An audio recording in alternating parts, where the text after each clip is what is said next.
Achei incrível, mas brincadeiras à parte, que eu farei toda hora. Meu nome é Miriam, eu tenho 20 anos, sou missionária na Cristalândia de Guaratiba, como vocês já ficaram sabendo, há 8 meses, estou como radical há 9 meses. Vim antes, né, porque a ansiedade ela não deixou ficar parada em casa. Então, estou nessa roda toda aí já há uns 9 meses e meio. E eu sou de Campos dos Goytacazes, logo ali, interior do Rio. Sou filha de Janaína, neta de Ana Maria, irmã de Ana Luísa e Cauê, criada no Evangelho, tenho uma raiz um pouco pentecostal, fui criada na Assembleia de Deus, depois fui para a Igreja Batista, e aí conheci junto de Missões Nacionais. Quando tinha campanha de Missões Nacionais, eu ficava, poxa mãe, quando eu fizer 18 anos, eu vou. Aí a mãe falava, mãe, quando eu fizer 18 anos, eu vou ser radical sertaneja. Aí minha mãe falava, quando eu fizer 18 anos, eu vou ser radical amazônia, Todo mundo que ia na minha igreja falava que eu ia ser radical. E o missionário pregava na minha igreja falava, eu vou depois com ele também, quando eu fizer 18 anos. E aí, nesse monte de da minha mãe, eu fui para UF fazer economia e 3 períodos depois eu vim parar aqui. Mas comecei a faculdade, tinha o sonho de estudar e depois de ficar muito tempo insistindo, sabendo da vocação do meu chamado, eu falei, eu não quero deixar, então eu vou estudar. E aí eu fui estudar, segui minha vida e Jesus foi pela canela e falou, não vai não, agora não, é depois. E aí, em outubro do ano passado, eu participei de uma visita com uma igreja na Missão Batista Cristolândia, lá em Madureira. Fomos para o Jacaré e quando eu cheguei lá, a gente foi fazer uma ação. Primeiro a gente foi no Viver, no Chapadão, não sei se alguns conhecem, e depois a gente foi para o Jacarezinho evangelizar. E aí no Jacarezinho a gente foi de manhã e a gente foi entregar pão com café com leite e falar de Jesus para as pessoas. E nessa de entregar pão com café com leite e falar com Jesus para as pessoas, eu fui e estava do lado de uma missionária e eu senti a urgência da minha vocação, porque eu olhei para uma mulher, e o nome dela era Aline, e ela estava assim. E eu falei, bom dia, e ela. E ela tinha usado droga a noite inteira, e eu perguntei, você está com fome? Ela, estou com fome. E foi quando ela parou a cabeça, e os 2 segundos que você acha que tem 10 minutos para falar de Jesus, né? Na Cracolândia você tem 2 segundos, é o tempo que o missionário está do seu lado, vai buscar o pão, café com leite, é o tempo que você fala e ele presta atenção. É o único 2 segundos. E nesses 2 segundos eu falei com a Aline, eu falei, o que você está fazendo aqui? Ela, não sei.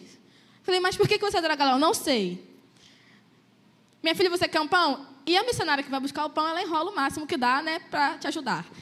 Minha filha, o que você está fazendo aqui? O que te trouxe aqui? Eu não sei. Minha mãe é pastora, meu pai era missionário, eu tenho 2 filhas e eu não sei o que eu estou fazendo aqui. E depois que o pão chegou, a gente orou e foi embora. E à noite, chovendo, eu voltei e tinha uma outra mulher e aí a gente tinha entregado sopa na noite, né? E estava muito movimentado, o pessoal estava pior do que estava de manhã. E aí tinha uma mulher, e eu fui orar com uma mulher, e o pastor falou assim, leva ela também. Aí eu falei, ela estava vestida de homem, eu falei, eu vou chamar o Yuri, que ela está missionária. Ele, não, minha filha, leva ela. Aí eu fui, levei a menina e falei, e aí, minha filha, o que você está fazendo aqui? Cantava na igreja, e aí a gente tinha acabado a sopa, o pessoal falou assim, canta para eles, o pessoal veio de Campos para te ver, canta para eles. E ela ficou meio assim, ela, eu tô gripada. Aí, canta, o pessoal já acabou com a sopa, não tem mais ninguém, canta. E ela começou, tu és fiel, Senhor, eu sei que tu és fiel. Uma voz rasgada, saiu ecoando a Cracolândia do Jacarezinho, e Jacarezinho ele tem a linha, e a gente estava e ela parece que vai ficando pior, né? Você chega e tem um ponto, e no final dela o pessoal é o resto do resto, que pega a coisa do chão para usar. E aí ela começou a cantar essa música. E ainda que eu não mereça, permaneces assim, fiel, Senhor, meu Deus, fiel a mim. Fiel, Senhor, meu Deus, fiel a mim. Não ficou sem chorar, com certeza. E eu saio dali, irmãos, com uma raiva, mas com uma raiva, que vocês não têm noção.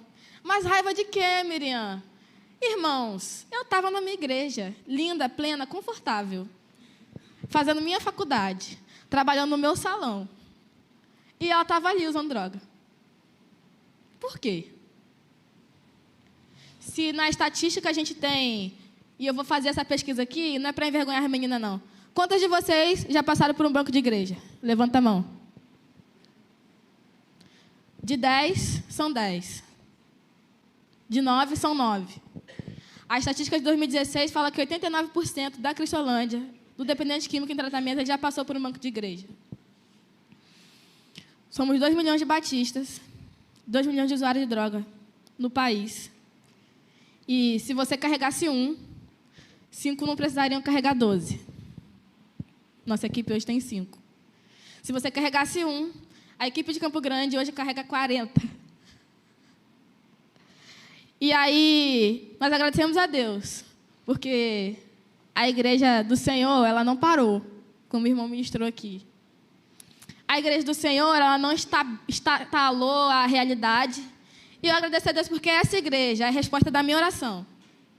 Para eu estar hoje 24 horas lá, cuidando dessas meninas. Essa igreja é a resposta da oração dos missionários do Viver, que estão lá pegando 180 crianças para tirar da rua, da visão de quem chega primeiro ganha. No coração das crianças, quem chega primeiro ganha. E se o tráfico chegar primeiro, eles ganharam. Então, a gente está correndo para chegar primeiro. E restaurar a vida da família daquelas crianças. E restaurar a vida e família dessas mulheres. E eu agradeço a Deus pela vida dessa igreja, por estar empenhada em nos sustentar em oração, nos sustentar em oferta e em amor, como diz o slogan da igreja, né? Uma igreja que ama e acredita no perdão de Deus. Que continue assim. Amém? Amém? Estou falando muito rápido, vocês ainda estão comigo? Irmãos, eu não gosto de pregar sozinha. Ou todo mundo aqui em culto. Então, por favor, um amém, um aleluia, um amém. Qualquer coisa, irmãs, dá um faz assim. Ou, menina, fala mais devagar, em nome de Jesus. Mas abre aí comigo em Oséias. Rapidinho. Eu quero falar com vocês o que Deus já falou comigo. E aí eu queria que vocês repetissem uma coisa comigo. Senhor Jesus, que a Miriam só fale o que o Senhor mandar. Pronto, agora se você não gostar de alguma coisa, reclama com Deus, tá bom? Foi Ele que mandou. Eu estou aqui brigando com Ele desde cedo, porque o negócio veio aqui na minha coluna, eu falei, gente, não sobrou uma costela. Mas a gente vai orar e entregar ao Senhor aquilo que Ele tem para ministrar nos nossos corações. Oséias, capítulo 4, versículos de 1 a 12.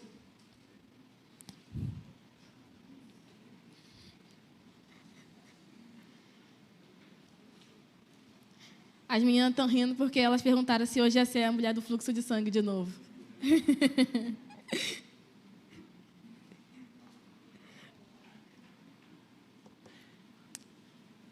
Amém? A gente vai ler. Oséias, capítulo 4, versículo 1. Israelitas, ouçam a palavra do Senhor, porque o Senhor tem uma acusação contra vocês que vivem nessa terra. A fidelidade e o amor desapareceram dessa terra, como também o conhecimento de Deus. Só vem maldição, mentira e assassinatos. Roubo e mais roubo, adultério e mais adultério. Ultrapassam todos os limites e o derramamento de sangue é constante. Por isso a terra pranteia e todos os seus habitantes desfalecem. Os animais do campo e as aves do céu e os peixes do mar estão morrendo, mas ninguém discuta, de que ninguém faça acusação, pois sou eu quem acuso os sacerdotes. Vocês tropeçam dia e noite, os profetas tropeçam com vocês. Por isso eu destruirei sua mãe. Meu povo foi destruído por falta de conhecimento. Uma vez que vocês rejeitaram o conhecimento, eu também os rejeito, como meus sacerdotes. Uma vez que vocês ignoraram a lei do seu Deus, eu também ignorei seus filhos. Quanto mais aumentam os sacerdotes, mais eles pecaram contra mim. Trocaram a glória deles por algo vergonhoso. e eles se alimentam dos pecados do meu povo e têm prazer em sua iniquidade. Portanto, castigarei tanto o povo quanto os sacerdotes por causa dos seus caminhos e lhes retribuirei os seus atos. Eles comerão, mas não terão o suficiente. Eles se prostituirão, mas não aumentarão a prole, porque abandonaram o Senhor para entregarem a prostituição ao vinho velho e ao novo, prejudicando o discernimento do meu povo. Eles pedem conselho a um ídolo de madeira e de um pedaço de pau recebem resposta. Um espírito da prostituição leva a desviar-se. Eles são infiéis ao seu Deus. Senhor, esta palavra, e eu creio que ela nos corta com uma espada de dois gumes, ela corrige, ela exorta, e ela também nos traz a revelação de quem o Senhor é. Porque a sua palavra é a revelação de quem o Senhor é. Então, eu peço que o Senhor abra os nossos corações e nos deixe totalmente permeáveis àquilo que o Senhor tem para nós, em nome de Jesus. Amém. Irmãos, Oséias...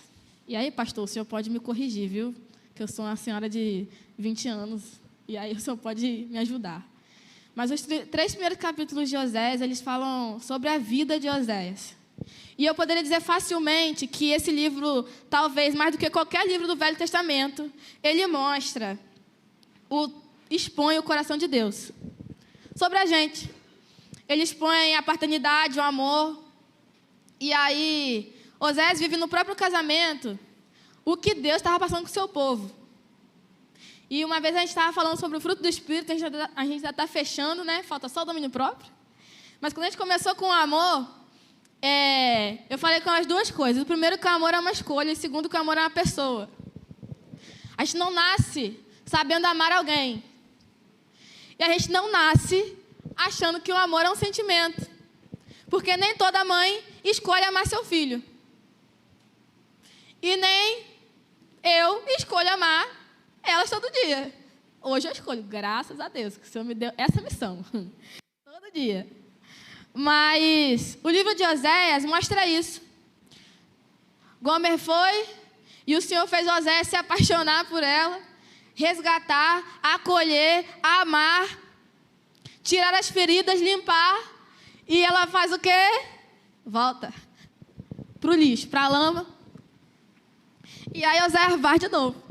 Escolhe amar, acolher, limpar as feridas. E esses 3 primeiros capítulos, ele fala tudo sobre isso e mostra o que Deus quis com o seu povo, o que Deus quer com o seu povo. E aí depois, ele volta para o relacionamento de Deus com o povo de Israel diretamente. E aí tem uma acusação contra Israel. Irmãos, esse povo, sinto te dizer, somos eu e você.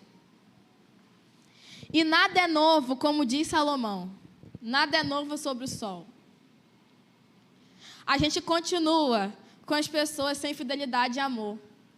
A gente continua com o mundo pranteando, a terra chorando, os peixes morrendo, as pessoas adulterando, o pai matando o filho matando o pai.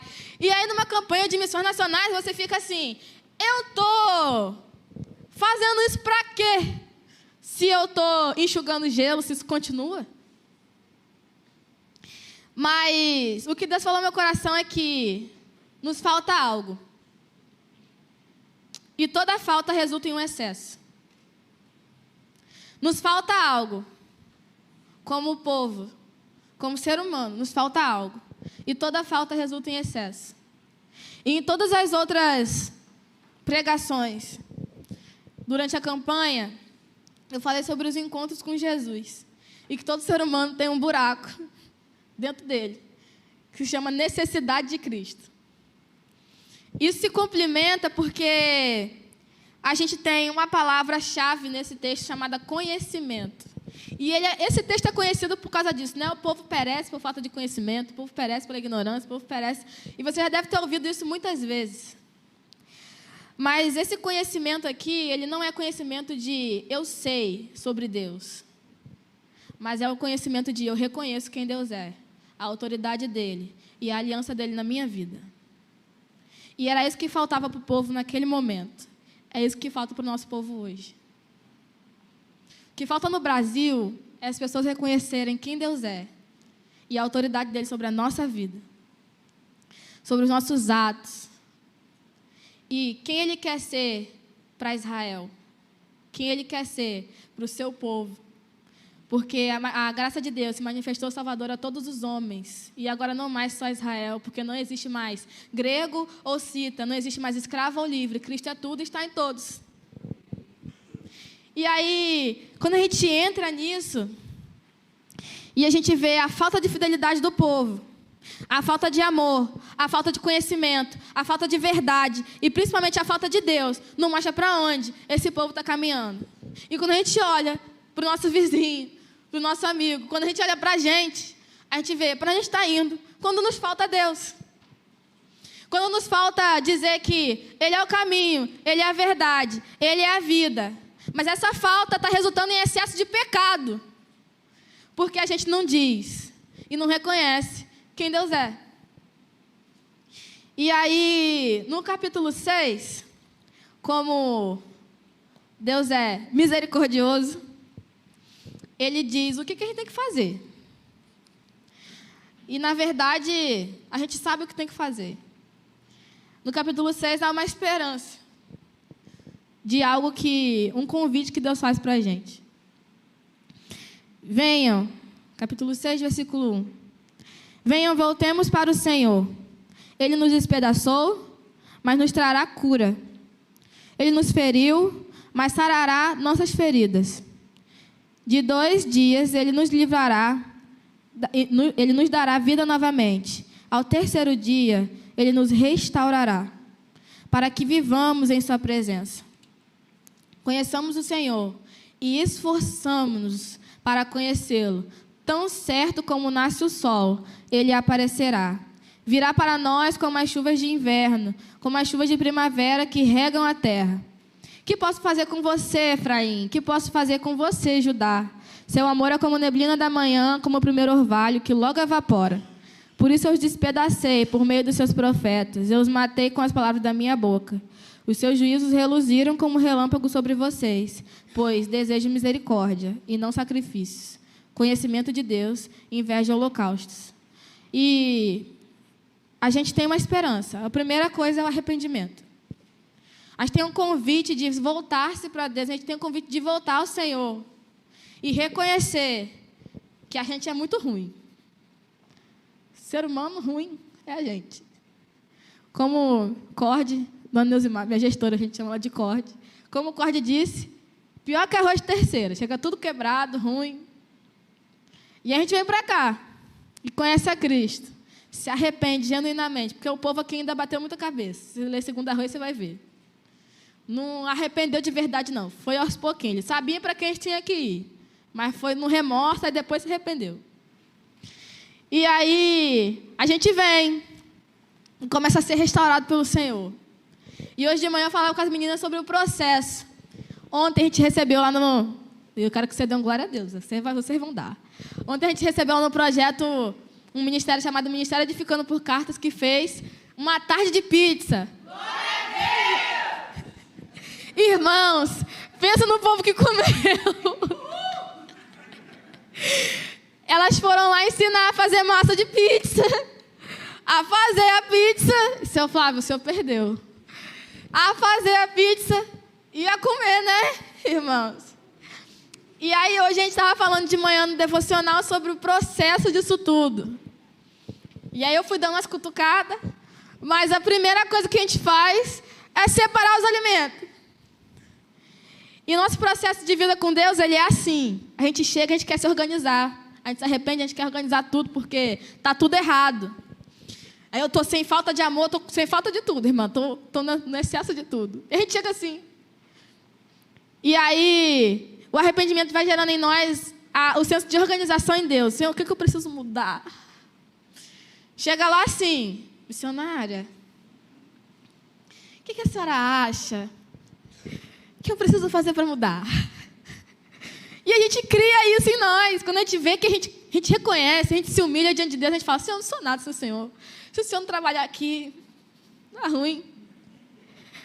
E aí a gente vai aos pouquinhos separando os alimentos e começa a ralar, dá uma dor no braço, uma peça de queijo, rala o presunto. E a gente vai começando na hora de ralar ali. E aí, muitas das vezes, lá na Cristolândia, todo mundo faz tudo, sabe, irmãos? Todo mundo cozinha, todo mundo lava, todo mundo varre, todo mundo faz tudo. E aí, muitas das vezes, a cozinha, a gente tem, geralmente, 16, 17 pessoas para comer, o processo ele é um pouco mais doloroso, né? A gente chega meio na preguiça. E aí, às vezes, a gente vê uma lá socando alho chorando. Vou matar essa missionária. Socando alho, fazendo um arroz. Essa mulher está me fazendo cozinhar esse povo todo. Eu não fazia comida nem para mim. Mas a gente vai criando um senso de responsabilidade. E aí, depois que a gente separa os alimentos, a gente começa a fazer a massa. E aí, a moça ontem falou uma coisa muito interessante, né? Primeiro, você mistura os secos. Se alguém for padeiro aqui, me ajuda, tá? Mas primeiro você mistura o seco. E depois você bota o molhado e começa lá a preparar a massa. E a parte que mais me chamou a atenção é a parte que mais dói em mim, né? Quando Deus começa a sovar. E a gente começa ali, né? Arrependimento. Ei, meu Deus. Senhor, eu sou orgulhoso. E aí vai sovando a massa. Senhor, eu me irrito muito fácil. Vai sovando a massa. E a gente está falando sobre o fruto do Espírito, né? Eu vou usando. Senhor, eu não sou manso. Vai me ajudando. Aí vai começando a apertar. E tem uma coisa que eu digo que é, quando Deus molda o vaso, eu falo que quando Deus está me moldando, eu começo a sentir o ossinho do dedo de Deus, né? Apertando ali a costela. E a massa, ela é assim, mas se ela não tiver a quintura das mãos, ela não cresce. É a primeira coisa. Se você não sovar a massa direito, e aí ontem a diversão delas foi bater a massa lá na hora de sovar, né? Tá! Só vi elas pegando a massa e batendo. Eu falei, vai ficar sem a madeira. Mas todo esse processo, ele faz parte de algo. E aí depois a gente se esforça, porque no versículo 3, do capítulo 6 fala, conheçamos o Senhor e esforcemo-nos a conhecê-lo. A gente não tem tudo de mão beijada, irmãos, a graça já veio. Agora tu se esforça. O Senhor já morreu por você. 100% já foi resolvido. E o seu único dever é se esforçar em conhecer a Ele e fazer Ele conhecido. Se eu estou aqui hoje para vocês, para falar com vocês que só Jesus Cristo salva, que eu acredito na transformação da vida delas, é porque o Senhor morreu na cruz. Para salvar, restaurar e nos trazer de novo a vida. E a gente passa não mais a sobreviver, mas a viver aquilo que Ele tem para a gente. Caminho, verdade e vida. E aí, quando a gente se esforça a conhecer a Ele, a gente tem relacionamento. E é a chave de tudo. E todas as coisas. Porque o nosso relacionamento com Deus, ele amplia o nosso relacionamento com o nosso próximo. É impossível, irmãos. E eu falo sem medo nenhum. É impossível você conhecer a Deus verdadeiramente e guardar Ele só para...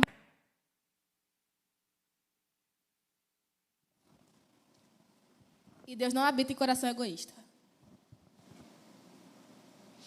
É impossível você conhecer algo tão bom como chocolate. E quando ele chega para você, você fala assim, fulano, tu já comeu esse chocolate aqui? Já comeu lá creme da Cacau Show? É muito bom. É impossível você ter uma vida transformada. E aí essa era a minha raiva quando eu fui chamada para o campo. Eu falei, meu Deus, o que eu estou fazendo no banco da minha igreja? Aproveitando a oportunidade, se você tem entre 18 e 35 anos e está aqui parado jogando Free Fire, o Radical está aberto. Pode mandar, pastor. O programa Radical está aberto. Você está vocacionado, está aqui jogando Free Fire, vamos para o Radical, que é melhor, né? Vamos ajudar a servir. Mas essa era a minha angústia, irmãos. Eu voltei para casa. Eu saí daqui inscrita, nem meu pastor sabia. Nem meu pastor sabia. Eu mandei uma mensagem para minha mãe e falei, mãe, e se eu passasse um ano aqui? E aí minha mãe falou, a gente já sabia. A gente só estava esperando você mandar mensagem. Falei, glória a Deus, aleluia. Minha mãe já sabia, a única pessoa que podia me pedir. Eu já saí daqui inscrita. E aí, quando eu cheguei na minha igreja, eu falei, pastor, faz isso não, viu? Fala com o teu pastor primeiro. E arrependimento, esforço, relacionamento. É simples, irmãos, porque o evangelho de Deus não é complicado, não. A gente complica. É simples, porque nós temos o que faz falta no coração das pessoas, mas a gente guarda como se fosse algo ruim. Porque o ser humano tem isso, né? De guardar mágoa, guardar rancor. A gente pega Jesus e bota na caixinha e fala, não, é só meu. Quero compartilhar contigo, não. Trazendo para o nosso contexto, quando você pega um BRT, um trem, um ônibus, eu sempre dou esse exemplo, porque em Campos tudo é perto. E aqui no Rio tudo é longe, irmãos. 2 horas de Guaratiba para a Central. Eu levo 7 minutos da minha casa para o centro, na minha cidade. E aí você vê uma pessoa, no final do dia, acabada. Você passa, às vezes, por uma pessoa na rua e nem bom dia. E sabe qual é a maior fala na missão? Quando a gente vai fazer buscativa, que é esse trabalho na rua, vocês olham para a gente. Vocês falam com a gente. Tem um monte de gente que passa com Bíblia e não dá nem bom dia. Estou mentindo? Vocês passam, vocês falam. Irmão, se eu for para Jesus Transforma para a Central, eu não sou assaltada, não. Tranquilamente. Porque quando a gente vai lá conversar, escutar uma história, e às vezes Deus usa a gente para isso. Estava numa célula, numa igreja esses dias, e aí o menino falava assim, Deus tem trabalhado comigo na minha preguiça de ouvir, porque para mim é muito cômodo botar meu fone, sentar no trem e ficar com a minha música ali até o final da viagem, até o Santa Cruz. Mas essa semana o Senhor botou uma senhora do meu lado e ela me cutucava para conversar comigo. E aí, irmãos, eu ri. Falei, oh, meu Deus. Ela me cutucava porque ela precisava falar. E a gente tem o que faz falta nessa senhora. E a gente bota o fone e vem. Como se a gente não tivesse nada para oferecer. Sendo que a gente tem a salvação em Cristo Jesus. Que é a verdade, é o caminho e é vida para quem está morto. Para quem está morrendo na infidelidade, na falta de amor. Para quem está morrendo sem saber o que é um Jesus te ama. E eu vou te pedir para você escutar mais 5 minutos, que eu já estou fechando. A Raquel é ex-acolhida na Cristolândia. E toda vez que eu falo Jesus te ama, é impossível não lembrar desse testemunho. A gente estava vindo para a agenda, o seu Flávio foi buscar a gente, motorista da van. E aí, Raquel espera na esquina, que ela mora próximo ao projeto. A gente saiu do projeto e foi buscar a Raquel. Tinha um senhorzinho, um moço, com a gaiola de... Não era senhor, não, era um moço, com uma gaiola de passarinho, e tá a Raquel. E tá o cara. Eu falei, ela tá brigando com ele. Só que quando ela entrou, ela foi contar pra gente que ela estava vindo de casa com a música alta, com o louvor alto, e a Raquel, ela é bem expansiva. Se você acha que eu sou assim, ela é 3 vezes mais. E aí, irmão, muito obrigada. Deus abençoe. E aí ela veio e falou assim, eu passei por ele e falei, Jesus te ama. E aí ele, que garota? Eu falei, Jesus te ama. Aí ele parou, Jesus me ama. Aí ela parou, abaixou a música, parou na esquina e começou a falar de Jesus, falar de Jesus, falar de Jesus. E ele, Jesus me ama, Jesus me ama. E ela falou, meu filho, Jesus te ama. Aí ele ficou, como é que eu faço? Como é que eu faço para aceitar? Como é que eu faço? E ela foi e explicou ela, a gente vai orar. Agora você vai procurar uma igreja, porque eu não sei o que fazer depois daqui não. E aí, nesse dia, esse homem aceitou a Jesus. E a gente não sabe o fim da história, mas a gente sabe que uma semente plantada, ela não volta vazia. E aí, às vezes, tu tá ali, passando todo dia pelo teu vizinho. Aquele que joga bola na tua casa, que bota a música alta, é ele mesmo. A missionária Tainá fala assim, que ela ouviu um testemunho uma vez, que uma pessoa reclamava que o vizinho botava o som alto toda vez, e a pessoa falava, esse funk alto tocando.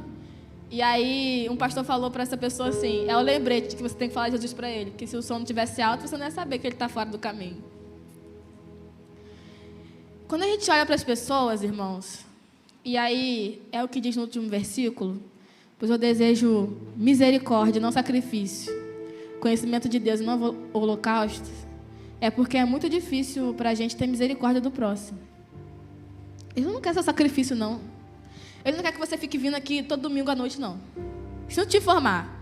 Mas o pastor pregar toda noite aqui não é mais do que obrigação. Mas é porque Deus chamou ele para fazer isso. O irmão do louvor vir aqui ministrar louvor não é mais obrigação, é porque Deus chamou ele para fazer isso. E aí eu não me orgulho, como diz Paulo, da vocação e da responsabilidade que Deus me deu, porque se eu faço de boa vontade, minha obrigação. Se eu faço sem querer, minha obrigação também, porque Deus me chamou para fazer.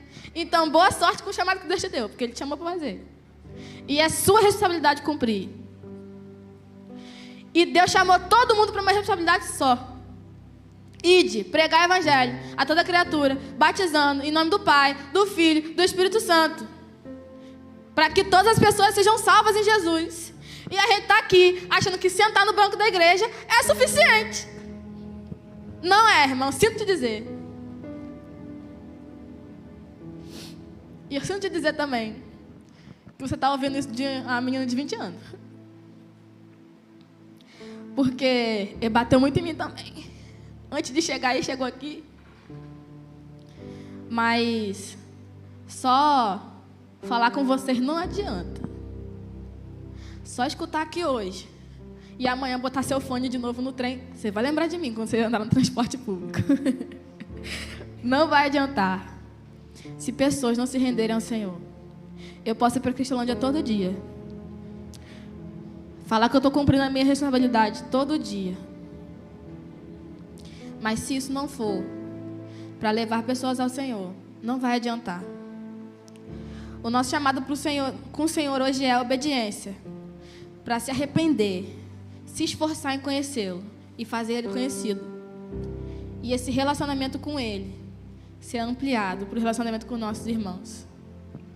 Eu acredito muito no poder do relacionamento, na conversão. Porque o discipulado é isso. O discipulado é viver perto. É ouvir, muitas das vezes por 2 horas. A irmã que o discípulo está aqui, sabe? Eu estou olhando, ela está olhando para trás. É ouvir por muitas das vezes 2 horas. É ouvir.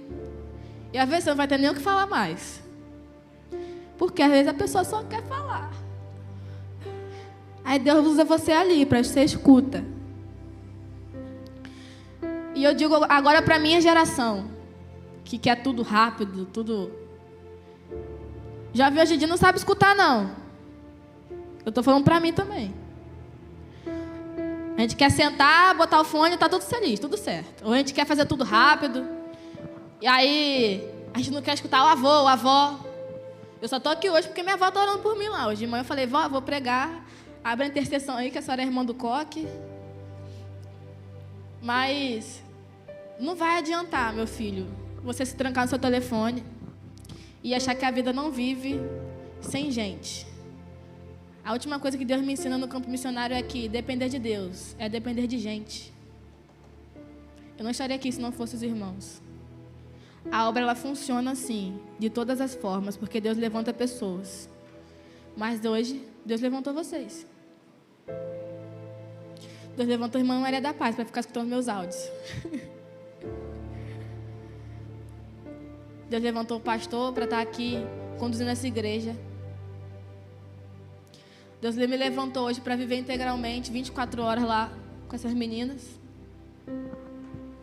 E hoje Ele está chamando você para tomar o prumo da tua vida, como diz minha avó, e assumir a responsabilidade que Ele te deu. De ser mensageiro de Deus. Não só durante a campanha de missões nacionais, porque hoje na sua igreja ela acaba. Mas durante a sua vida. Com o que você está usando o conhecimento que você tem de Deus? O reconhecimento de quem Ele é. E de que Ele é o Senhor da aliança. Que é a salvação para todos e está em todos. Eu vou convidar você a baixar sua cabeça. Vida, seu poder, seu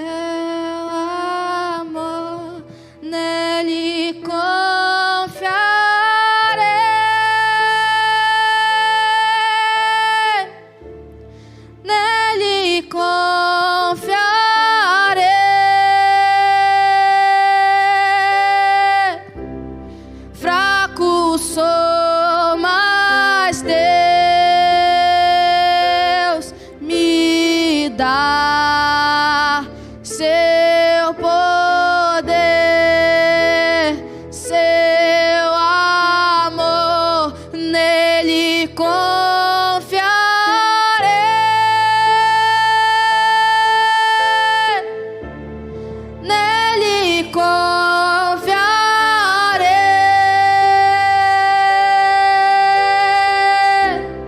Fraco sou, mas Deus me dá seu poder, seu amor. Senhor, nós realmente somos fracos. Nós não somos nada sem o Senhor. Nós não temos nada se não for o Senhor. E nessa noite nós te agradecemos pela sua graça, que se manifestou através de Cristo Jesus naquela cruz, salvadora das nossas vidas. E nós declaramos nessa noite que nós não queremos guardar isso pra gente. É irresistível, Senhor Jesus, quando o Senhor entra na nossa vida, o Senhor transforma, não levar essa graça transformadora para outras pessoas. E nós queremos cumprir aquilo que o Senhor nos chamou para fazer. Nós queremos cumprir aquilo que o Senhor nos deu como responsabilidade, que é pregar o teu evangelho a todas as pessoas. E eu te peço, Senhor Jesus, por favor, nos ensine a confiar em Ti, quando nós tememos falar, quando às vezes a timidez nos trava, quando às vezes, Senhor Jesus, por muitas das vezes a gente se fecha no nosso mundo, na nossa bolha, e não vê que o mundo está perecendo por falta de conhecimento do Senhor, de reconhecer quem o Senhor é. O mundo está com falta de amor, com falta de fidelidade ao Senhor, com excesso de pecado, porque nós não cumprimos a responsabilidade que o Senhor nos deu, como sacerdotes, como líderes, como pessoas que receberam a Cristo, Senhor Jesus. Tem misericórdia de nós, Senhor. E nos perdoa se até hoje nós não cumprimos com excelência aquilo que o Senhor nos deu. Nós queremos ser diferentes. Isso não é uma promessa vazia, mas é o desejo do nosso coração, eu creio. Em nome de Jesus, amém. Irmão, antes de eu entregar aqui, eu sei que eu já falei muito, mas eu tenho três convites, acho que é isso. O primeiro é que já é Natal aqui na Cristolândia. Venha com a gente, compre panetone. Irmãos, tem panetone, tem chocotone. Já é Natal na Cristolândia. Dá uma passadinha ali atrás e aproveita que você foi no panetone.